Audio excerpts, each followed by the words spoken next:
Hello friends, હું રિદ્ધિ ઠક્કર આજે SY semester 3માં second subject લેવા જઈ રહી છું, જેનું નામ છે ઇકોનોમિક્સ. લાસ્ટ ટાઈમ આઈએફએસનું થોડું નોલેજ લીધું હતું કે જેમાં કયા ટોપિક છે, કોન્સેપ્ટ શું છે અને ઓવરવ્યૂ લીધું હતું. આજે સેકન્ડ સબ્જેક્ટ જોઈ લઈએ થિયરિકલ સબ્જેક્ટમાં, જે છે ઇકોનોમિક્સ. જો હવે આ ટોપિક, અહીંયા બધા ટોપિક એવા છે કે જે જનરલ પબ્લિક રિલેટેડ છે. આપણે પણ એવું નથી કે એસવાય સેમેસ્ટર 3વાળા જ આ બધું નોલેજનું રિસર્ચ કરતા હશે, પણ જનરલ પબ્લિક આપણે બધા જ આવું કરતા હોઈએ છીએ કે ગવર્મેન્ટનું બજેટ શું છે, ઇકોનોમિક સિસ્ટમ શું છે, આ બધા જ અંગે આપણે પણ માહિતી મેળવતા જોઈએ છીએ. તો આ ટોપિક આમ જોઈએ તો બધાને યુઝફુલ રહેશે. તો જોઈએ એસવાય સેમેસ્ટર 3માં કયા કયા ટોપિક છે, એનું ઓવરવ્યૂ લઈએ, કેટલા કેટલા ટોપિક આવશે, એનું બેઝિક કોન્સેપ્ટ હું સમજાવું છું. જો સ્ટાર્ટ કરીએ યુનિટ 1 ઇકોનોમિક્સ. તમારું ફર્સ્ટ યુનિટનું નામ જ છે જાહેર અર્થ વિધાનનો પરિચય, introduction to public finance. Public finance related અહીંયા બધી જ વસ્તુઓ છે.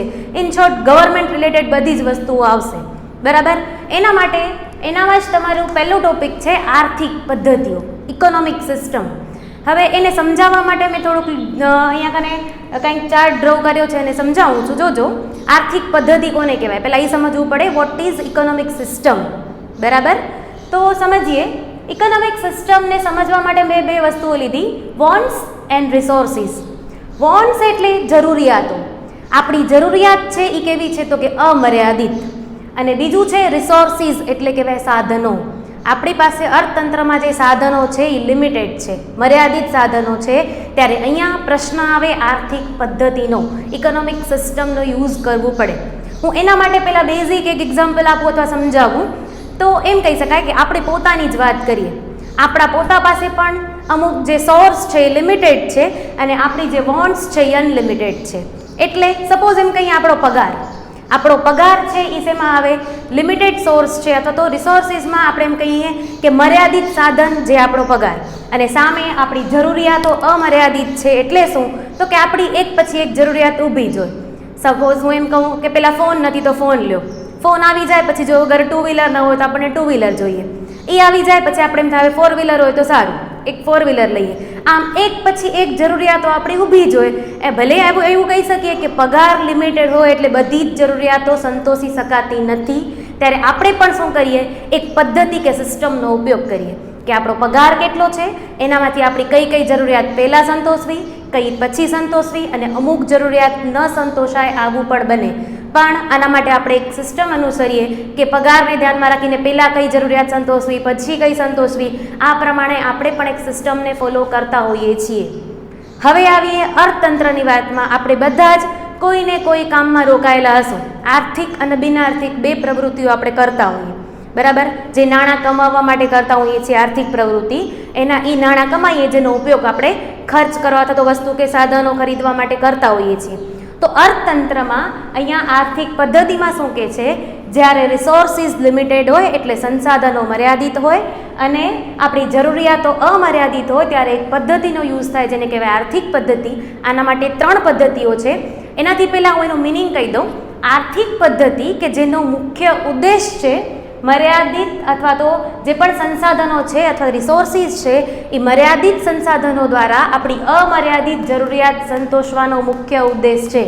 આના માટે આપણે એક પદ્ધતિ સિસ્ટમ અનુસરવી પડે જેથી મર્યાદિત સાધનોનો ઉપયોગ કરી અને આપણે પ્રજાને અથવા તો સમાજને યોગ્ય વસ્તુઓ આપી શકીએ અને લાંબા સમયગાળા સુધી એ વસ્તુઓ મળી રહેવી જોઈએ.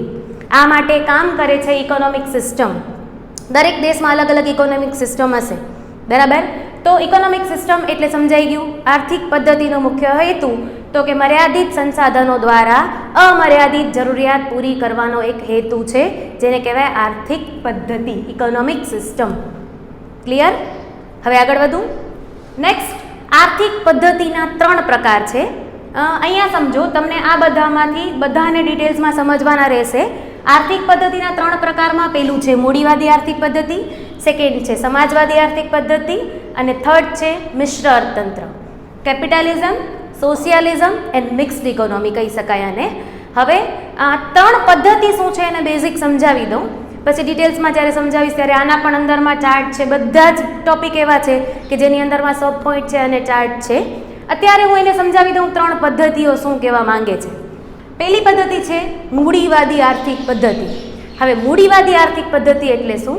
અહીંયા જે રિસોર્સિસ છે ને એનો ઉપયોગ આપણે 3 રીતે કરીએ, 3 વસ્તુ માટે અથવા તો 3 રીતે કરતા હોઈએ: પ્રોડક્શન, પ્રાઇસ એન્ડ ડિસ્ટ્રીબ્યુશન, પેદાશ, કિંમત અને વિતરણ માટે. હવે મૂડીવાદી આર્થિક પદ્ધતિમાં આ બધું જ કામ અહીંયા એમ કહી શકાય: vote to produce, how to produce and whom to produce. કોના માટે બનાવશું, શું બનાવશું, કેવી રીતે બનાવશું, આ બધા જ પ્રશ્નો આપણા પાસે ઇકોનોમીમાં હોય. ત્યારે અહીંયા મૂડીવાદી પદ્ધતિમાં શું હોય તો કે ઉત્પાદન અને વહેંચણી જે કોણ કરે તો કે ખાનગી સેક્ટરને સોંપી દેવામાં આવે. ઇન શોર્ટ એમ કહેવાય કે જે અર્થતંત્રમાં સાધનોની માલિકી છે, જે મિલકતો છે એ કોની હોય, અથવા તો મિલકતોની માલિકી કોની તો કે પ્રાઇવેટ સેક્ટરની. અગર મૂડીવાદી આર્થિક પદ્ધતિ છે તો ઉત્પાદન અને વહેંચણી, આ બધું કિંમત, આ બધું કોણ ડિસાઇડ કરશે તો કે પ્રાઇવેટ સેક્ટર. અહીંયા આને માર્કેટ ઇકોનોમી પણ કહી શકાય. શું કામ તો કે અહીંયા માંગ અને પુરવઠા મુજબ અર્થતંત્ર કામ કરતું હોય જો અગર મૂડીવાદી પદ્ધતિ છે તો. બરાબર. અને અનિયંત્રિત સાહસ પણ કહી શકાય. શું કામ તો કે અહીંયા ગવર્મેન્ટનું કોઈ જ રિસ્ટ્રિક્શન હશે નહીં, હશે તો બહુ જ ઓછા પ્રમાણમાં. બાકી મોટા ભાગે કામ કોણ કરશે તો કે પ્રાઇવેટ સેક્ટર. એટલે આને અનિયંત્રિત સાહસ અથવા મુક્ત બજાર પણ કહી શકાય, કારણ કે જે પણ સાધનોની માલિકી છે અથવા તો કામ કોણ કરતું હશે પ્રાઇવેટ સેક્ટર.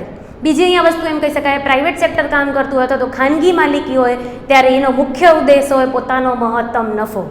એટલે મૂડીવાદી પદ્ધતિમાં મુખ્ય ઉદ્દેશ મહત્તમ નફાનો હોય છે. સેકન્ડ, સમાજવાદી પદ્ધતિ, સોશિયાલિઝમ. સોશિયાલિઝમ એટલે શું તો એમ કહી શકાય કે જ્યાં ઉત્પાદન, કિંમત, વહેંચણી આ બધું જ કોણ કરશે તો કે ગવર્મેન્ટ, સરકારના અંડરમાં હશે. એટલે કે અર્થતંત્રમાં જે મિલકતો છે આ બધી જ મિલકતોની માલિકી કોની હશે તો કે ગવર્મેન્ટની. આ સમાજવાદી પદ્ધતિને કંટ્રોલ અથવા તો કમાન્ડ ઇકોનોમી પણ કહી શકાય. શું કામ તો કે બધું જ રિસ્ટ્રિક્શન કોનું હશે તો કે ગવર્મેન્ટનું. ગવર્મેન્ટ જેમ કે એમ અર્થતંત્રમાં કામ થશે, એટલે એને કંટ્રોલ્ડ અથવા તો કમાન્ડ ઇકોનોમી કહેવામાં આવે છે. કારણ કે જેમ ગવર્મેન્ટ કમાન્ડ આપશે એમ અહીંયા કામ થતું હોય, જ્યાં જે અર્થતંત્રમાં સમાજવાદી પદ્ધતિ છે ત્યાં. આ બીજી પદ્ધતિ. પહેલી મૂડીવાદ, બીજી છે સમાજવાદી, થર્ડ છે મિશ્ર અર્થતંત્ર. મિશ્ર અર્થતંત્રને કહેવાય મિક્સ્ડ ઇકોનોમી અથવા તો દ્વિલક્ષી અર્થતંત્ર. જે આપણું ઇન્ડિયાની પદ્ધતિ છે આ મિશ્ર અર્થતંત્ર અથવા તો મિક્સ્ડ ઇકોનોમી.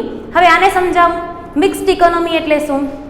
સિમ્પલ કહીએ ને, વસ્તુ સમજીએ ને તો આને કહી દઈએ એ, આ છે બી. અને મિશ્ર અર્થતંત્ર એટલે એ પ્લસ બી બંનેનું સમિશ્રણ, મૂડીવાદ પ્લસ સમાજવાદ. એટલે અહીંયા ઉત્પાદનના જે પણ સાધનો છે અથવા તો અર્થતંત્રમાં જે સાધનોની માલિકી છે એ અમુક અંશે ખાનગી અને અમુક અંશે સરકારનું રિસ્ટ્રિક્શન એના પર હશે. એટલે કહેવાય બંનેનું સહઅસ્તિત્વ, ખાનગી અને જાહેર બંનેનું સહઅસ્તિત્વ એટલે કહેવાય મિક્સ્ડ ઇકોનોમી અથવા તો મિશ્ર અર્થતંત્ર. બરાબર. હવે એના માટે હું એક એક્ઝામ્પલ લઉં. આપણા દેશમાં જ, ભારતમાં જ આ મિક્સ્ડ ઇકોનોમી છે. હું સમજાવું મિશ્ર અર્થતંત્ર એટલે શું. તો આપણા દેશમાં જો ઉત્પાદન, કિંમત આ બધા જ અંગે ખાનગી સેક્ટરને શું છે સ્વતંત્રતા છે. બરાબર. તમે ઉત્પાદન કરી શકો, કિંમત રાખી શકો, પણ અમુક અંશે ગવર્મેન્ટ તમારા ઉપર રિસ્ટ્રિક્શન મૂકે. એટલે શું? ઉત્પાદન તમારે કરવાનું, કિંમત પણ તમારે રાખવાની. પછી ગવર્મેન્ટને એમ લાગ્યું કે આ વસ્તુઓ એવી છે કે જે ભવિષ્યની પેઢીને મળશે કે નહીં એવી શંકા છે, અથવા તો જે વસ્તુ એવી છે કે જે પ્રાઇમરી જરૂરિયાતની વસ્તુ છે અથવા મોજ શોખની વસ્તુ છે, તો એ પ્રમાણે ગવર્મેન્ટ શું મૂકે એના પર ટેક્સ નાખે. કિંમત ઉપર જે જીએસટી આપણે કહીએ છીએ, વસ્તુ અને સેવા પરનો કર. તો અહીંયા શું થયું? બંનેનું સહઅસ્તિત્વ અમુક અંશે ખાનગી સેક્ટરને સોંપવામાં આવ્યું, અમુક અંશે ગવર્મેન્ટ એના ઉપર રિસ્ટ્રિક્શન મૂકશે. ઉત્પાદન તમે કરો, કિંમત તમે મૂકો, આ પ્રમાણે અમુક અંશે છૂટછાટ આપી અને જ્યાં જરૂર પડે ત્યાં ગવર્મેન્ટ શું મૂકે છે? રિસ્ટ્રિક્શન. એટલે બંનેનું સહઅસ્તિત્વ થયું. એટલે આને દ્વિલક્ષી અર્થતંત્ર અથવા તો મિક્સ્ડ ઇકોનોમી કહેવામાં આવે છે. આ ત્રીજી મેથડ. બરાબર. કઈ હતી? ફર્સ્ટ મૂડીવાદી પદ્ધતિ, સેકન્ડ સમાજવાદી પદ્ધતિ અને થર્ડ છે મિશ્ર અર્થતંત્ર. આ ત્રણેયને તમારે ડિટેલ્સમાં સમજવાના છે. તમને ઘણી વખત મોટા ક્વેશ્ચનમાં એમ પણ પૂછી નાખે આર્થિક પદ્ધતિના પ્રકારો સમજાવો, તો તમારે આખું આમ ચાર્ટ દોરીને સમજાવવું પડશે કે કઈ કઈ પદ્ધતિઓ છે, એમાં કેવી રીતે કામ થતું હોય. બીજું ઉદ્દેશ શું છે? તો મૂડીવાદી પદ્ધતિનો ઉદ્દેશ શું? હમણાં જ કીધું કે મૂડીવાદી પદ્ધતિમાં ખાનગી સેક્ટર હશે એટલે મહત્તમ નફો. સમાજવાદી પદ્ધતિમાં ગવર્મેન્ટ કામ કરતી હોય અથવા તો સરકાર કામ કરે ત્યારે સરકારનો હેતુ શું હોય? સમાજ કલ્યાણ. અને મિશ્ર અર્થતંત્રમાં બંને સાથે મહત્તમ નફો પ્લસ સમાજ કલ્યાણને ધ્યાનમાં રાખીને કામ થશે. બરાબર. આ તમારો યુનિટ 1માં એક ટોપિક છે જેમાં 3 અલગ અલગ ક્વેશ્ચન સમજવાના છે. બીજું છે અર્થવિધાન અને ગુડ્સ. અહીંયા તમને બે વસ્તુઓ સમજવાની છે. અર્થવિધાનમાં મેં બે ટોપિક પાડ્યા છે, બંનેના બે વિભાગ જ છે. અર્થવિધાનને પણ બે વિભાગમાં ડિવાઈડ કર્યું છે અને ગુડ્સના સંદર્ભમાં પણ બે ક્વેશ્ચન છે. તો હું સમજાવું પહેલું જોઈએ ફાઇનાન્સ. ફાઇનાન્સ રિલેટેડ બે ટોપિક છે અહીંયા, public finance and private finance. હવે પહેલાં સમજીએ પબ્લિક ફાઇનાન્સ એટલે શું. બેઝિક સમજાવી દઉં. પબ્લિક અને ફાઇનાન્સ. પહેલાં પબ્લિક એટલે શું, તો કે સમાજને લગતું અથવા સમાજને ધ્યાનમાં રાખી અથવા સમાજ માટે કામ કોણ કરે, તો કે ગવર્મેન્ટ. એટલે આપણે સમજીએ પબ્લિક એટલે કહેવાય ગવર્મેન્ટ અને અર્થતંત્ર એટલે કહેવાય ફાઇનાન્સ, જેમાં આવશે આવક, જાવક અને દેવું. ઇન શોર્ટ એમ કહેવાય સરકારની આર્થિક પરિસ્થિતિનો પરિચય. આ કહેવાય પબ્લિક ફાઇનાન્સ, જેના સંદર્ભમાં તમારે સમજવાનું છે ગવર્મેન્ટને અર્થતંત્ર માટે ઘણા બધા ખર્ચાઓ કરવાના હોય સમાજ કલ્યાણ માટે. તો ગવર્મેન્ટને અમુક ખર્ચાઓ કરે છે, એના સંદર્ભમાં અમુક આવકો પણ મેળવે છે.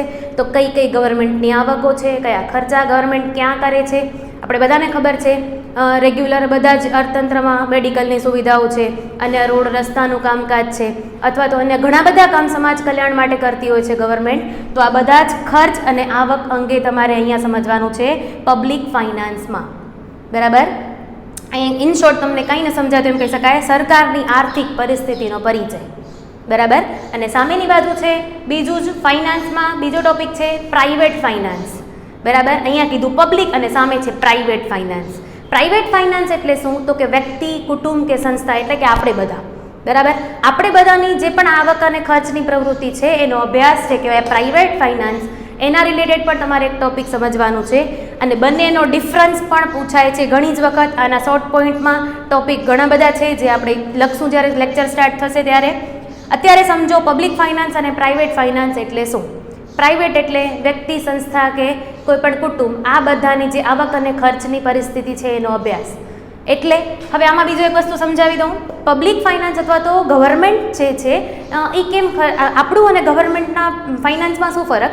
ગવર્મેન્ટ પહેલાં ખર્ચાઓ કરે પછી ડિસાઇડ કરે કે આવકો ક્યાંથી મેળવશું.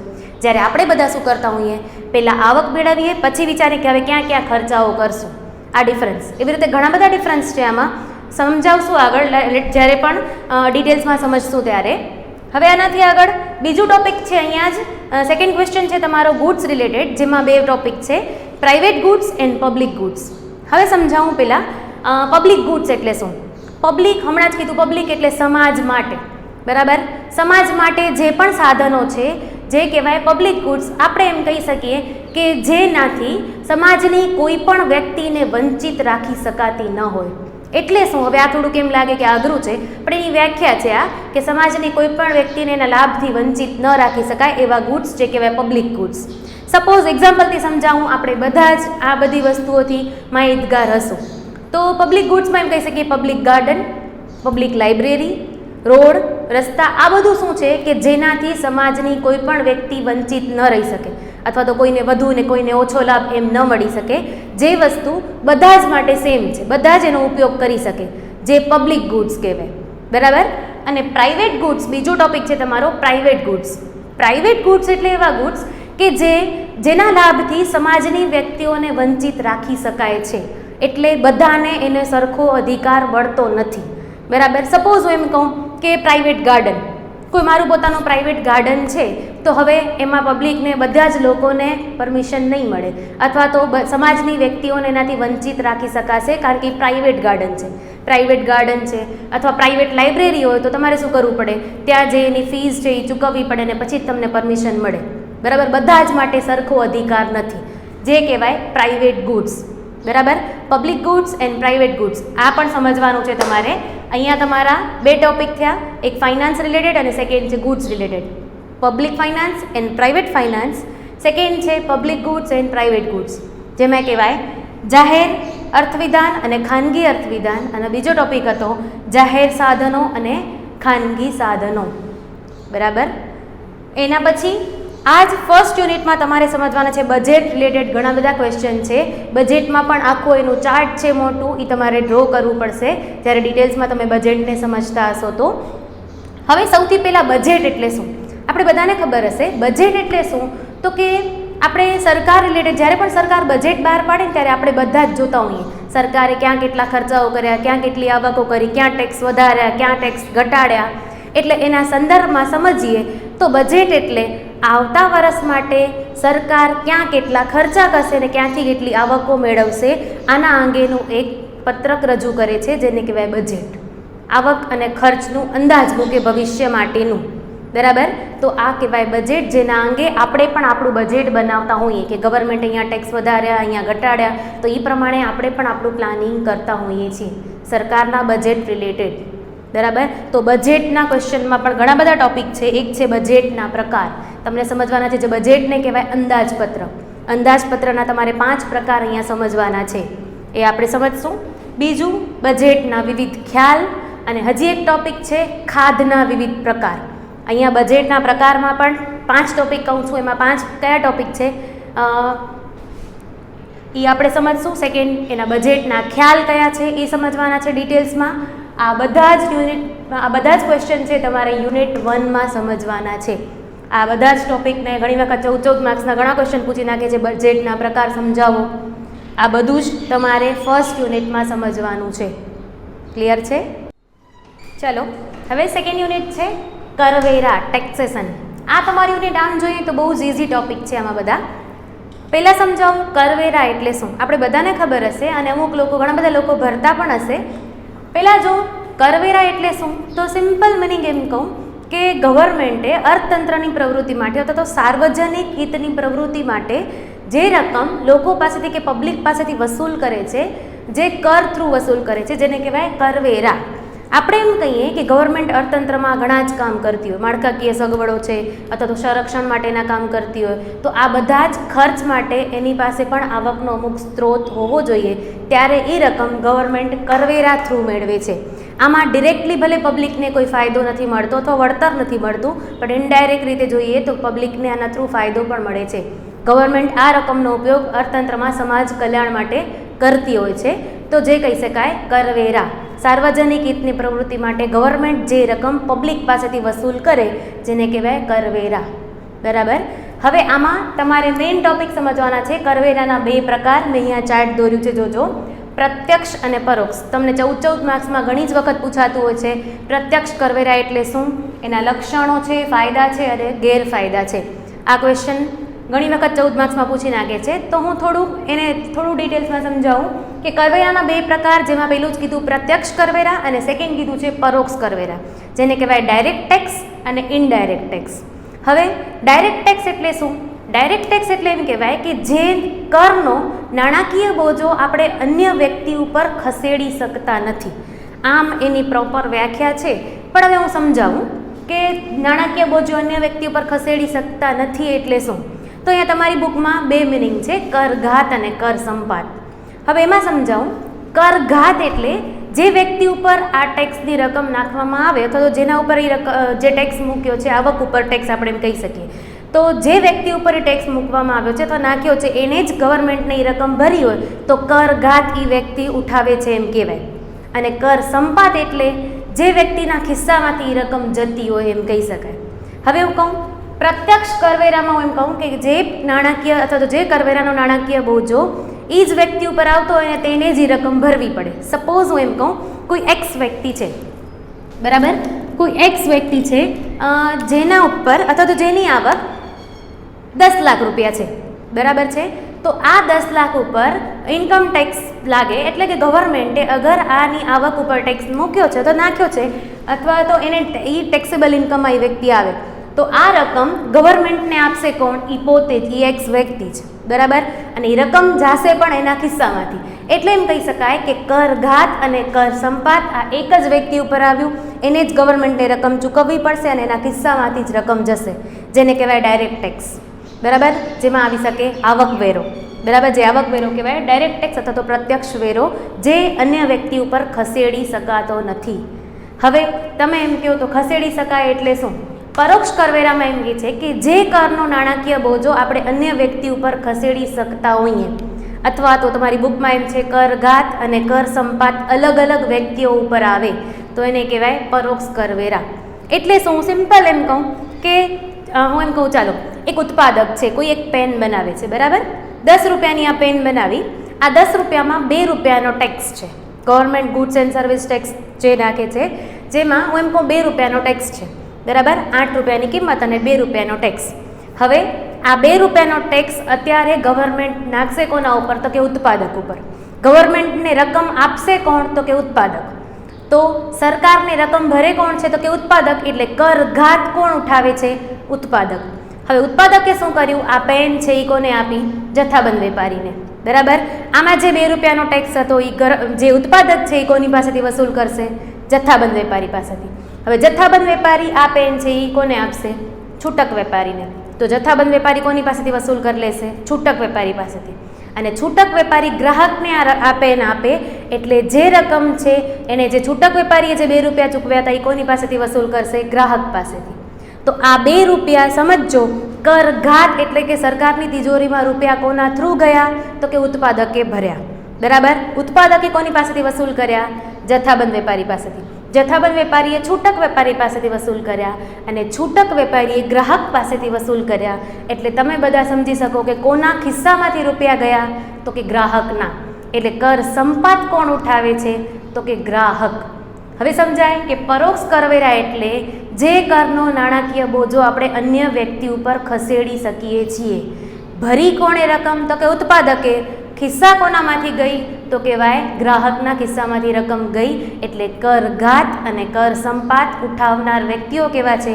અલગ અલગ છે, જેને કહેવાય ઇનડાયરેક્ટ ટેક્સ અથવા પરોક્ષ કરવેરા. સમજાય? આ 2 ટોપિક તમારે સમજવાના છે. આને હું ડિટેલ્સમાં પણ હજી સમજાવીશ, એના લક્ષણો, એના ફાયદા, મર્યાદા. આ ક્વેશ્ચન પ્રત્યક્ષ અને પરોક્ષ કરવેરા જે યુનિટ 2માં સમજવાનું છે. ડાયરેક્ટ ટેક્સ અને ઇનડાયરેક્ટ ટેક્સ. ડન. હવે જો આ ડાયરેક્ટ ટેક્સની અંડરમાં પણ 3 પોઈન્ટ છે, 3 પ્રકાર છે. એમાં પહેલો પ્રકાર છે પ્રગતિશીલ કરવેરા, હિર્યમાન કરવેરા અને સપ્રમાણ કરવેરા. પ્રગતિશીલ, હિર્યમાન અને સપ્રમાણ એટલે શું? આપણે એમ કહીએ પ્રગતિશીલ એટલે જેમ જેમ આવક વધતા ટેક્સનો રેટ પણ વધતો જાય તો એને કહેવાય પ્રગતિશીલ અથવા પ્રોગ્રેસિવ ટેક્સ. બરાબર, આપણા દેશમાં આ પદ્ધતિ છે.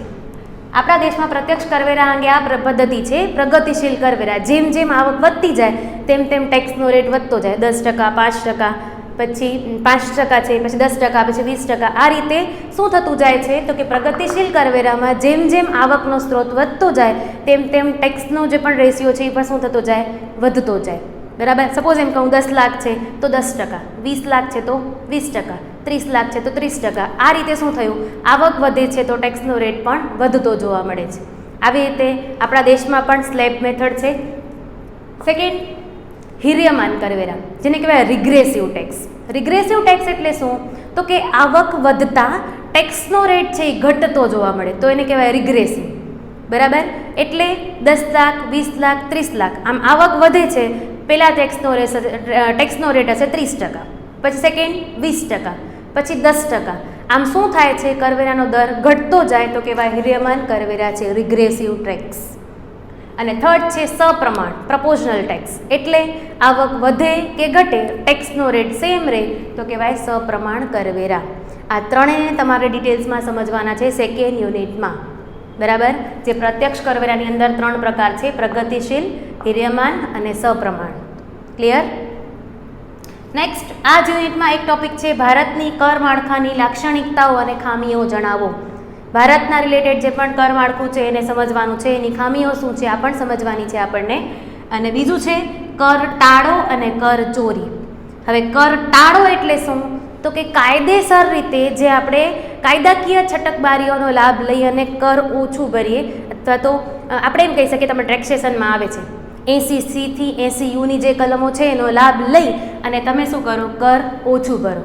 બરાબર, તો આ કાયદાકીય રીતે એમ કહેવાય કે યોગ્ય છે. અને કર ચોરી એટલે શું?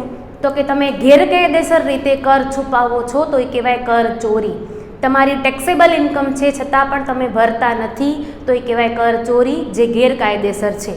બરાબર, ખરેખર કર ચોરી ચાલે નહીં. કર ચોરી એટલે આ. બરાબર, ઘણી વખત તમે આવક કરતા ખર્ચાઓ વધુ બતાવો અને તમારું જે પણ જે સ્ટ્રક્ચર છે એવી રીતે પ્લાન કરો કે જેમાં તમને કર ઓછું ભરવું પડે. આવું ચાલે નહીં, જે કર ચોરી કહી શકાય. બરાબર, ચલો હવે સમજીએ યુનિટ 3, જેનું નામ છે જાહેર આવકો અને જાહેર ખર્ચ, public income and public expenditure. અહીંયા સમજો, પબ્લિક ઇન્કમ એન્ડ પબ્લિક એક્સપેન્ડિચરમાં જાહેર અર્થવ્યવસ્થાના સ્વરૂપની દ્રષ્ટિએ તમારે ત્રણેય સ્વરૂપના કયા કયા આવકના સ્ત્રોત છે અને કયા ખર્ચના સ્ત્રોત છે આ સમજવાના છે. જો જેને મેં આવી રીતે ચાર્ટ થ્રુ સમજાવ્યું છે, પહેલું છે સ્થાનિક સ્વરાજ્યની સંસ્થા, સેકન્ડ રાજ્યની આવકના સાધનો અને થર્ડ છે કેન્દ્રની આવકના સાધનો. લોકલ, સ્ટેટ એન્ડ સેન્ટ્રલ, આ ત્રણેયની આવકના સાધનો તમારે અહીંયા થર્ડ યુનિટમાં સમજવાના છે કે અહીંયા શું આવે તો આ બધી જ વસ્તુઓ બધી જ ગવર્મેન્ટો જે છે શું કરતી હોય, અર્થતંત્ર માટે કોઈને કોઈ રીતે કામ કરતી હોય, બરાબર. અહીંયા મ્યુનિસિપલ કોર્પોરેશન કામ કરતી હોય, તો આ ત્રણેયના સ્ત્રોત છે એને બે રીતે ડિવાઈડ કર્યું છે, કર આવક અને બિનકર આવક. હવે સ્ટેટ ગવર્મેન્ટ છે, સેન્ટ્રલ છે કે લોકલ છે, ત્રણેય કર અને બિનકર થ્રુ પોતાની આવકો મેળવતા હોય છે. તો તમારે સમજવાનું છે કે કર આવકની અંદરમાં કયા કયા ટોપિક આવશે અથવા કઈ રીતે કર આવકો મેળવે છે અને બિનકર આવક ગવર્મેન્ટ કઈ રીતે મેળવે છે. એક એક્ઝામ્પલ આપું તો કર આવકનું એક એક્ઝામ્પલ આપું, ગવર્મેન્ટ મનોરંજન વેરો કહી શકાય, જમીન વેરો, આ બધા વેરા એવા છે, જીએસટી છે, ગુડ્સ એન્ડ સર્વિસ ટેક્સ. તો જે આવકો ગવર્મેન્ટ ટેક્સ થ્રુ મેળવે છે તો એ ગવર્મેન્ટની કઈ આવક કહેવાય? કર આવક. અને બિનકર આવક એટલે એવી આવકો કે જે ટેક્સ થ્રુ નથી મેળવતી, અથવા તો એનું એક એક્ઝામ્પલ આપીને સમજાવું તો કે રેલવેની ટિકિટનું વેચાણ, તો શું કહેવાય? જાહેર સાહસોનો નફો. જે પણ ગવર્મેન્ટ ચલાવતી હોય જે પણ સાહસો, એની જે આવક છે એની બિનકર આવક કહેવાય, જે ટેક્સ થ્રુ ઉઘરાવતી નથી, જેને કહેવાય બિનકર આવક. આ રીતે બધાની અંદરમાં કોઈને કોઈ પોઈન્ટ છે. રાજ્યની આવકના સાધનોમાં કયા કયા છે, કેન્દ્રની આવકના સાધનો કયા છે, આમાં ઘણા જ બધા ટોપિક છે જે આપણે અહીંયા સમજવાના હશે યુનિટ 3માં, બરાબર.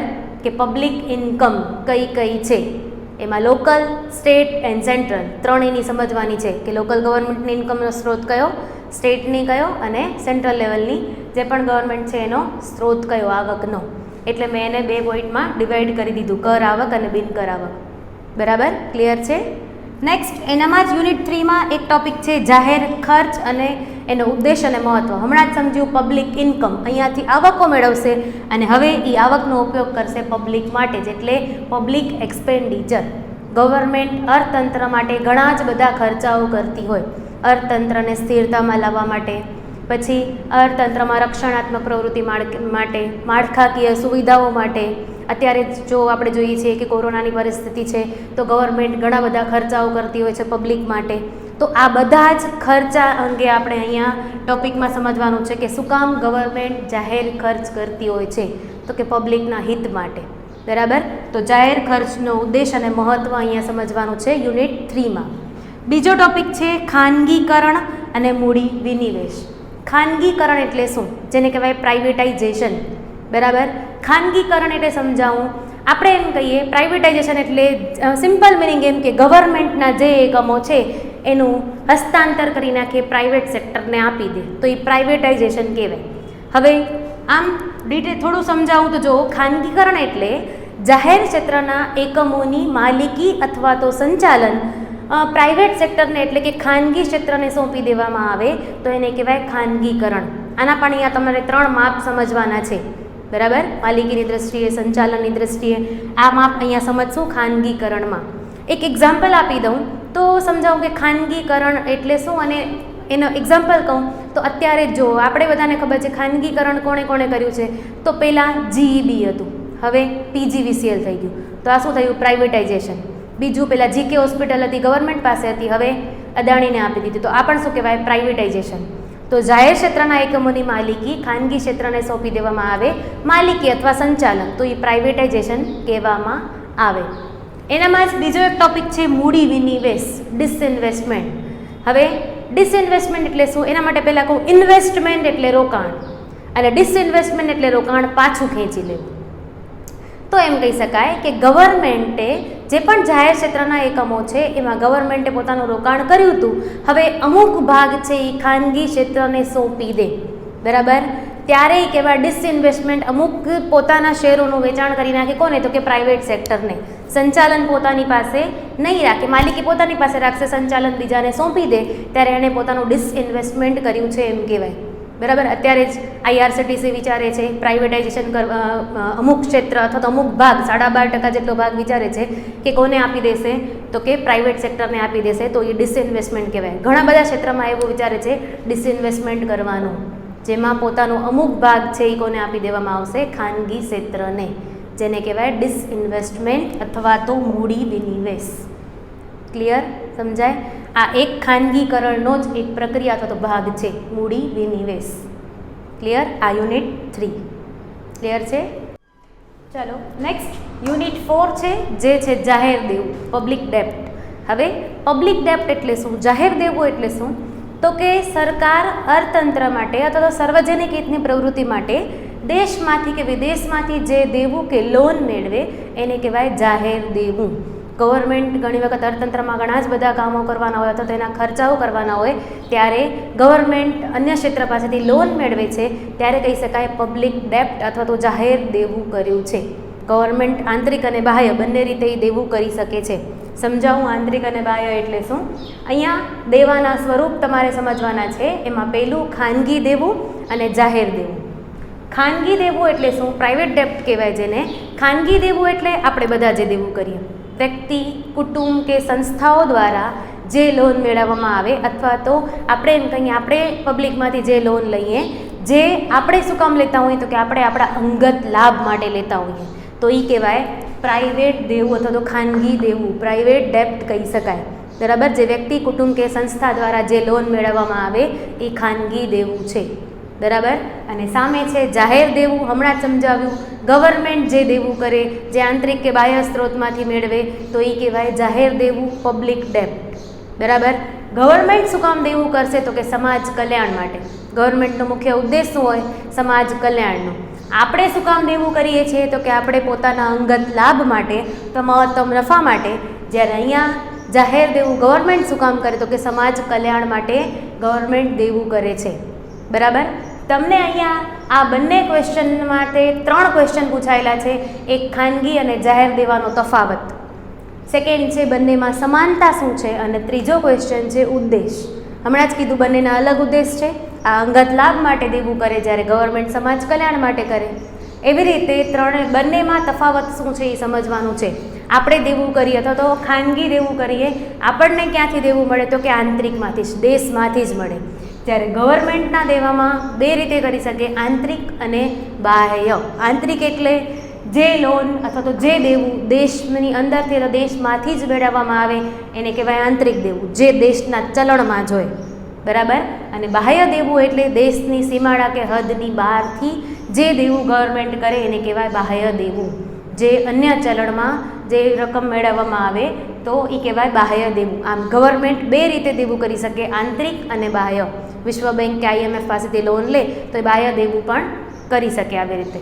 તો જાહેર દેવામાં તમારે આ બંને પણ ટોપિક સમજવાના છે કે આંતરિક દેવું એટલે શું, બાહ્ય દેવું એટલે શું. આ બંનેનો ડિફરન્સ પણ સમજવાનો છે કે આંતરિક દેવું અને બાહ્ય દેવામાં ફરક શું. હમણાં જ કીધું ચલણમાં ફરક છે. આંતરિક દેવું દેશના જ ચલણમાં, જ્યારે બાહ્ય દેવું વિદેશના ચલણમાં. તો આ ફરક આવ્યો.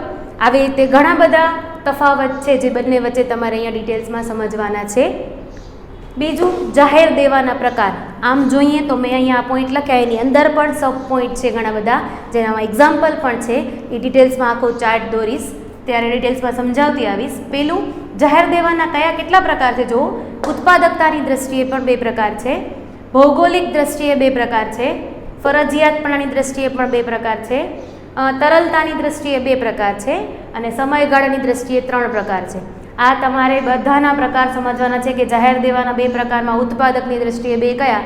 ઉત્પાદક અને બિનઉત્પાદક. બરાબર? આ રીતે બધામાં હું એક્ઝામ્પલથી સમજાવીશ કે કયા કયા પ્રકાર છે. આ પ્રકાર, આ ક્વેશ્ચન છે એ ઘણી જ વખત પૂછાતો હોય છે, મોસ્ટ ટાઈમલી ક્વેશ્ચન છે. જાહેર દેવાના પ્રકાર સમજાવો, જે 14 માર્ક્સમાં આ ક્વેશ્ચન મૂકી દે છે. તમારે એ બધામાં એક્ઝામ્પલ છે એટલે બધામાં વ્યાખ્યા, એક્ઝામ્પલ, સબ પોઈન્ટ આ રીતે આખો ચાર્ટ દોરીને સમજાવવાનું રહે. આ ક્વેશ્ચનમાં મોસ્ટ ટાઈમલી ક્વેશ્ચન છે યુનિટ 4 માટે. બરાબર? એનામાં જ બીજો એક ક્વેશ્ચન છે જાહેર દેવાની અસર. હવે ગવર્મેન્ટ જાહેર દેવું કરે, આંતરિક કે બાહ્ય દેવું કરશે, દેશમાંથી કે વિદેશમાંથી લોન લે તો એની અર્થતંત્ર ઉપર પણ અસર થતી હોય છે. આ સમજવાનું છે કે અગર ગવર્મેન્ટ દેવું કરશે તો અર્થતંત્ર ઉપર શું અસર થશે. આ સમજવાનું છે તમારે અહીંયા. એમાં 2 અર્થશાસ્ત્રીઓએ પોતાના મત આપ્યા છે બોજા અંગે, જાહેર દેવાના બોજા અંગે. એક અર્થશાસ્ત્રી, કયા અર્થશાસ્ત્રી છે? લર્નર અને બુકાનન. એક અર્થશાસ્ત્રી એમ કે છે કે જાહેર દેવાનો બોજો ભવિષ્યની પેઢી ઉપર પડે છે, અને એક અર્થશાસ્ત્રી સમજાવે છે કે ભવિષ્યની પેઢી ઉપર એનો બોજો પડતો નથી. કેવી રીતે એને આપણે ડિટેલ્સમાં સમજશું અહીંયા યુનિટ 4માં લર્નર અને બુકાનનનો ખ્યાલ જાહેર દેવા અંગેનો. બરાબર સમજાય છે? તો આ યુનિટ 4 આવી રીતે તમારા 4 યુનિટ છે.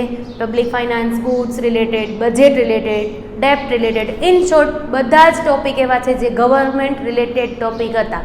બરાબર, જે જનરલી આપણે બધા જ એના વિશે માહિતી મેળવતા જોઈએ છીએ કે શું અત્યારે જ આપણી સિચ્યુએશન એવી છે કે જે આપણે ન્યૂઝમાં જોતા હોઈએ કે ક્યાં શું ફેરફાર કર્યું, અત્યારની પરિસ્થિતિ મુજબ ગવર્મેન્ટે ક્યાં કેટલા ખર્ચ કર્યા. આ પ્રમાણે આ બધા ટોપિક પર તમારે એવા છે કે જે ગવર્મેન્ટ રિલેટેડ ટોપિક છે જે તમારે સમજવાના રહેશે. જે આપણે જ્યારે લેક્ચર સ્ટાર્ટ થશે ત્યારે આખા જ ડિટેલ્સમાં સમજશું વિથ એક્ઝામ્પલ. હજી આની અંદર જે પણ સબ ચાર્ટ છે એ બધું જ સમજશું. બરાબર છે? Done? Clear? Thank you so much.